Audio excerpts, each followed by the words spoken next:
बहुत ज़रूरी है। मैडम ये बताइए कि शहर पश्चिमी से आप जो चुनाव लड़ रही हैं सिद्धार्थनाथ के खिलाफ, तो इसमें आप मुद्दा आपका क्या है? देखिए, शहर पश्चिमी में आम जनमानस की जो समस्याएं हैं जी, हम लोगों का प्रमुख मुद्दा वही है। शहर पश्चिमी विधानसभा इलाहाबाद की 12 विधानसभा में सबसे बड़ी विधानसभा और सबसे बीचों बीच शहर की है। हाँ। लेकिन जिस तरीके से सड़क, खड़ंजा, नाली जैसी मूलभूत समस्याओं से भी शहर पश्चिमी की जनता जूझ रही है, हम लोग इसको मुख्य मुद्दा बना रहे हैं और इन्हीं बातों को लेकर जनता के बीच में जाएंगे। शहर पश्चिमी में जिस तरीके से पिछले 5 सालों में कोई भी ऐसा उद्योग नहीं लगाया गया जिससे नौजवानों को रोजगार मिल सके, महिलाओं की असुरक्षा इतनी बढ़ गई है। आप तो वो खुद ही स्टोरी कर रहे थे जिसमें एक महिला छत के ऊपर कपड़े सुखाने जाती है और उसको गोलियों से भून दिया जाता है और पूरे शहर में आचार संहिता लागू होने के बावजूद असलहे खुले घूम रहे हैं। तो लॉ एंड ऑर्डर जिस तरीके से बिगड़ चुका है, हम लोग इन्हीं मूल समस्याओं को लेकर और जिन कार्यों को, जिन जुमलों को आधार पर पूर्व स्वास्थ्य मंत्री जी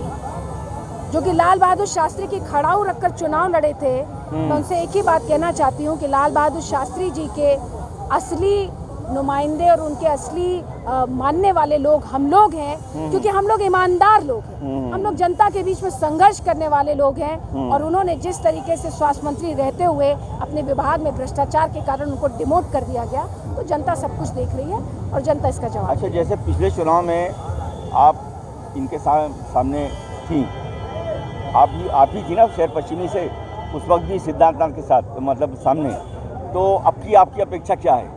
उस बार तो आप देखिए, हम लोगों की अपेक्षा लोकतंत्र में हम लोग फिर से हारने के बाद, देखिए उन्होंने जीतने के बाद भी आम जनमानस के साथ खड़े होने का काम नहीं किया, लेकिन चूंकि हमारे नेता अखिलेश यादव जी और समाजवादी पार्टी के विचारधारा के लोग हैं, तो हमने हारने के बाद भी जनता के बीच में संघर्ष किया है और उन्हीं जन संघर्षों को लेकर हम लोग जनता के बीच में हैं। और आप देख सकते हैं जिस तरीके से समाजवादी पार्टी के केंद्रीय कार्यालय में आज जन सैलाब उमड़ पड़ा है, ये माननीय अखिलेश यादव जी की लोकप्रियता का प्रमाण है। और आने वाली 10 तारीख को उत्तर प्रदेश में अखिलेश यादव जी के नेतृत्व में बड़ा बदलाव होने जा रहा है। जैसे योगी जी का कहना है कि असली गुंडा राज, असली माफिया राज हमने खत्म किया, इस पर क्या कहेंगे? देखिए, गुंडा राज होता है, माफिया राज होता है। उसको असली और नकली कहकर योगी आदित्यनाथ जी जनता को गुमराह करने का काम करते हैं।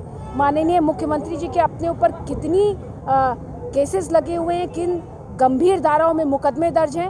अगर उन्होंने अपने ऊपर भी कार्रवाई कर ली होती तो मैं आज आपसे कहती कि हाँ, माफिया और गुंडा राज खत्म हो चुका है। जैसे सिद्धार्थनाथ जी ने कहा अभी एक इंटरव्यू में कि हमने शहर पश्चिमी में बड़ी उपलब्धियां की, कई काम उन्होंने गिनाए, ये भगवतपुर मोड़ पे ब्रिज का काम किया, यहाँ वहाँ ये जो अतीक अहमद का जो ज़मीनें थी उसको उन्होंने शिलान्यास करके गरीबों को देने का।